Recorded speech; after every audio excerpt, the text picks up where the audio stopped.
हाल ही में पारस हेल्थ के डॉक्टरों ने रूमेटिड, गठिया और गंभीर लचीलेपन विकृति से पीड़ित एक 43 वर्षीय महिला रोगी के घुटने की सर्जरी की। यानी उसके घुटने 90 डिग्री के कोण पर मुड़े हुए थे और वह असमर्थ थी उन्हें सीधा करने के लिए या उसके पैरों को जमीन पर रखने के लिए।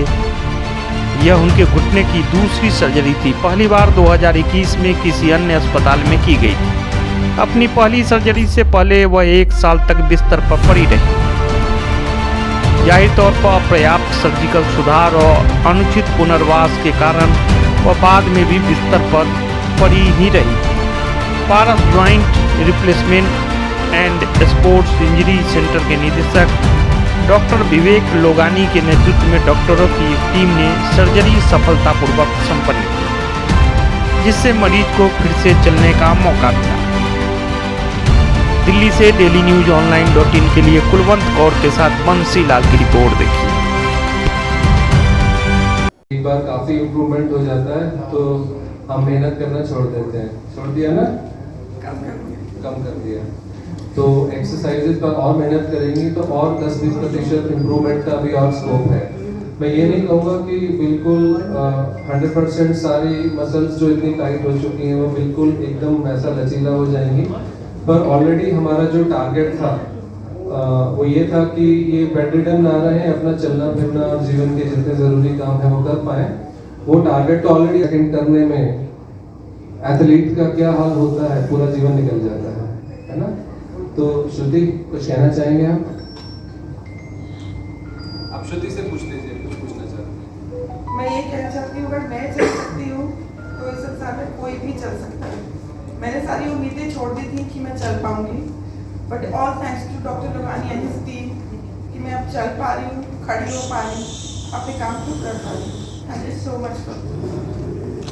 डॉक्टर साहब आप आगे आना चाहे आप लोग आगे भी आ सकते हैं।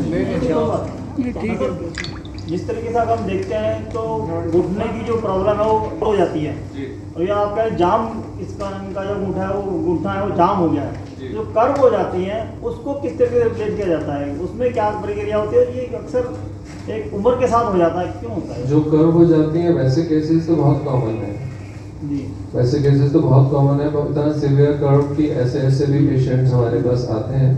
उसको करेक्ट करने के लिए घुटने के अंदर वाले हिस्से में, इनर साइड में जहाँ कॉन्केविटी है वहाँ के सॉफ्ट टिश्यूज बहुत कंट्रैक्ट हो चुके होते हैं, उसको रिलीज करना होता है। और घुटने की हड्डियों के अंदर इतने बड़े बड़े गड्ढे बने होते हैं, उनको गड्ढों को ग्राफ्ट से भर करके फिर उसका डिफॉर्मिटी करेक्शन होता है। तो वो इस तरह की डिफॉर्मिटीज जो अभी आपने दूसरा क्रॉलिंग पेशेंट देखा था, वो उसकी तुलना में वो बहुत कॉमन डिफॉर्मिटी है जो हम लोग मतलब आए दिन देखते ही रहते हैं। जहाँ पर रिप्लेसमेंट नहीं हुआ है घुटनों का, आपने उसका ऑपरेशन करके एडजस्ट किया है, जो अगर इस बेस पर हम देखा जाए कि रिप्लेसमेंट किया जाए उस पार्ट को, तो वो उसको सक्सेसफुल नहीं रहा। क्योंकि अभी हम अटल बिहारी वाजपेयी जी का उनका भी रहा, बहुत समय तक उनका स्टार्ट हुआ था लेकिन वो ज़्यादा सक्सेस नहीं रहता। तो क्यों इस तरीके से ये जो कोशिशें की जाती है? ये जो आप बात कर रहे हैं, आपने उदाहरण दिया अटल बिहारी वाजपेयी जी का, ये 20-25 साल से मैं ऐसे उदाहरण सुन रहा हूँ। देखिए, ऐसा है कि किसी भी पेशेंट का जो ओवरऑल आउटकम होता है वो केवल सर्जिकल एक्सेलेंस पर डिपेंड नहीं करता। सबसे इम्पॉर्टेंट होता है, सबसे पहला स्टेप कि सही पेशेंट का चयन, ऑपरेशन के लिए कौन सा पेशेंट को चूज करना है।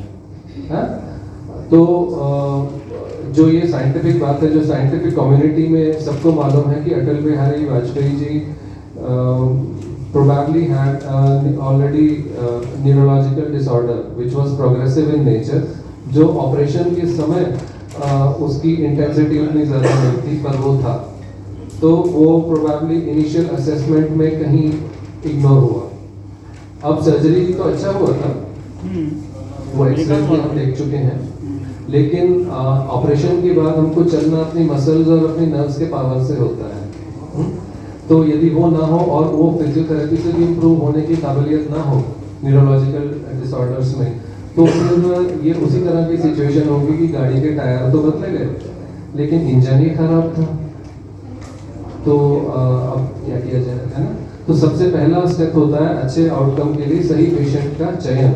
जो कि एटलीस्ट हमारे सेंटर पर हम एवरेज 10 से 12% मरीजों को ऑपरेशन के पहले जो फिजिकली स्क्रीन करते हैं उसमें हम लोग ऑपरेशन मना कर देते हैं कि आपके घुटने तो खराब है लेकिन ऑपरेशन से आपको बहुत लाभ नहीं होने वाला। ऐसी बहुत सी फिजिकल कंडीशंस होती हैं, तो that is a very important step. उसके बाद जो नेक्स्ट स्टेप्स आते हैं पेशेंट्स के इन्वेस्टिगेशंस, मेडिकल टेस्ट, उसमें यदि कुछ पेशेंट्स की अगर मेडिकल प्रॉब्लम इतनी ज़्यादा है कि सेफ्टी कॉम्प्रोमाइज हो सकती है ऑपरेशन में, तो उनको सर्जरी से लौटा दिया जाता है, मना कर दिया जाता है। ऐसा लगभग 1 से 2% होता है हमारे सेंटर पर। मैं अपने ही सेंटर का डेटा आपको बता सकता हूँ।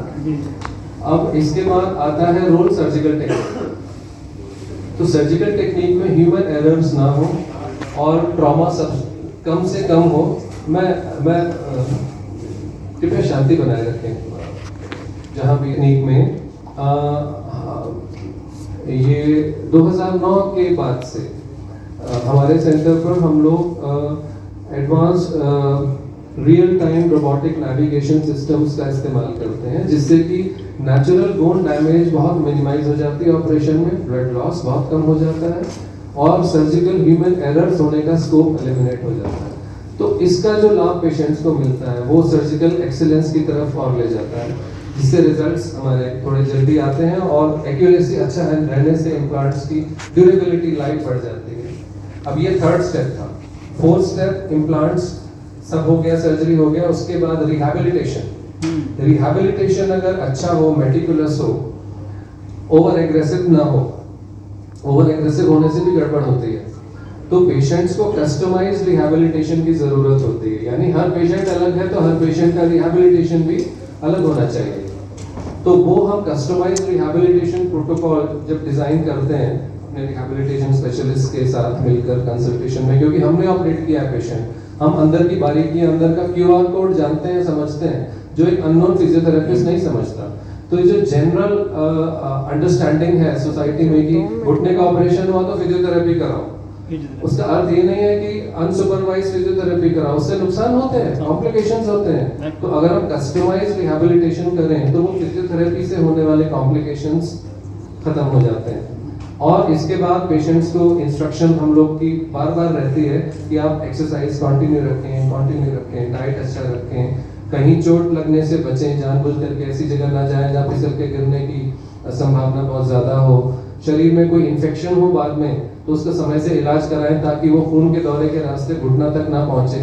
तो अगर हम हर स्टेप पर चेक पॉइंट्स बैठा दें और उन पर अमल भी करें तो ये सर्जरी के बाद होने वाली कॉम्प्लिकेशन से हम बच सकते हैं। अब ये जवाब था आपके छोटे से सवाल का जो आपने पूछा। हमारे पास पेशेंट थी, एक 43 साल की महिला थी जिनके दोनों घुटनों का ऑपरेशन किसी अन्य अस्पताल में 2021 में हुआ था। इनका जो प्राथमिक रोग था वो रूमेटॉइड आर्थराइटिस था, जिसकी वजह से इनके घुटने बहुत ख़राब हो चुके थे और ये पुराने ऑपरेशन जो 2021 में हुआ उसके 2 साल पहले से ही बेड रिडन थी, घुटने काफ़ी मुड़ गए थे, फ्लेक्शन डिफॉर्मिटी इसको हम लोग मेडिकल भाषा में कहते हैं। जो प्राथमिक ऑपरेशन हुआ वो सक्सेसफुल न होने के वजह से ये ऑपरेशन के बाद भी रिकवर नहीं कर पाई और इनकी डिफॉर्मिटी और बढ़ती गई। और 2023 मार्च में जब ये हमारे पास आई उस समय ये लगभग 4 साल से ऑलरेडी बेड रिडन थी। तो ये एक बहुत ही जटिल समस्या थी कि ऑपरेशन के बाद घुटना इतना ज़्यादा विकृत हो गया, इतना ज़्यादा क्रोकेट डिफॉर्मिटी हो गया, सीवियर फ्लेक्शन डिफॉर्मिटी हो गया जो 90-100 डिग्री से भी अधिक था कि ये अपने आप में एक बहुत यूनिक एक्सेप्शनल चैलेंज बन गया, क्योंकि जॉइंट रिप्लेसमेंट कम्युनिटी में इस तरह के ऑपरेशन के बाद वाले इतने सीवियर कॉम्प्लिकेशंस वाले केसेस जनरली हैंडल करने को देखने को नहीं मिलते हैं। चूँकि हम लोगों का ऐसा पुराना अनुभव इस तरह की डिफॉर्मिटीज़ को ऑपरेट करने के लिए था, लगभग 18 से 20 पेशेंट जो बिना ऑपरेशन वाले, जिनके घुटने प्राथमिक तौर पर ख़राब थे और इतनी सीवियर डिफॉर्मिटीज़ थी, वो हैंडल हम लोग पहले कर चुके थे। तो उस अनुभव को इस्तेमाल करते हुए हमने इस ऑपरेशन को टेकअप किया और इम्प्लांट्स को बिना निकाले केवल घुटने के बाहर से और अंदर से एक्सटेंसिव सॉफ्ट टिश्यू रिलीज़ करने से और सारी जो खून की और जो ताकत की नसों को बचाते हुए हम लोग इस डिफॉर्मिटी को करेक्ट कर पाए और उसके बाद कस्टमाइज्ड रिहैबिलिटेशन प्रोटोकॉल से पेशेंट को कुछ हफ्तों से कुछ महीनों तक पहुंचते पहुंचते एक reasonable level of independent walking तक हम पहुंचा पाए। ये सॉफ्ट टिश्यू जो था ये ऑटो जनरेटेड था या हमारे बॉडी के मांसपेशियाँ, तो जो इतना सिवियर डिफॉर्मिटीज़ में हमारे घुटने के पीछे की मांसपेशियाँ इतनी टाइट हो चुकी होती हैं कि उनको सर्जिकली रिलीज़ किए बिना केवल घुटने के अंदर इम्प्लांट लगाने से वो ठीक नहीं हो सकते। तो उनका एक्सटेंसिव सॉफ्ट टिश्यू रिलीज़ करना बहुत आवश्यक था और उसके बगैर ये सर्जरी का सक्सेस पॉसिबल नहीं कितने घंटे लगे सर इनकी सर्जरी? इनकी सर्जरी में लगभग हमें लगभग 4 घंटे लगे। 4 घंटे लगे। और अब सक्सेस रेट क्या है आपका? जी सक्सेस रेट क्या कह सकते आपके हैं? सामने है। नहीं और बोलो। जी, और जो ऐसे पेशेंट्स हैं ये 18 से 20 मरीज ईश्वर की दया से इनमें किसी में भी नर्व और वेसल इंजरी नहीं हुआ। Thank you. मेरा नाम श्रुति। कहाँ से रहती हैं आप? कहाँ पर? यहीं रहती हूँ गुड़गांव में। तो कितने टाइम से प्रॉब्लम थी आपकी समस्या? सर मैं 2019 से बेड पे ही थी। जी। तो अब कैसा देखते हैं ऑपरेशन डॉक्टर साहब ने किया पारस हॉस्पिटल में आपको? पारस हॉस्पिटल में जब से सर ने मुझे ऑपरेट किया है जी। 6 महीने हो गए हैं। मैं अपने पाँव पे खड़ी हूँ, चल रही हूँ, बहुत अब अच्छा किसी बार की महसूस कर रही हूँ। कॉम्प्लिकेशन? नहीं, कोई कॉम्प्लिकेशन नहीं। डॉक्टर साहब को क्या कहना चाहेंगे हॉस्पिटल के डॉक्टर साहब बहुत अच्छे हैं, उनकी पूरी टीम का बहुत बहुत शुक्रिया। Thank you.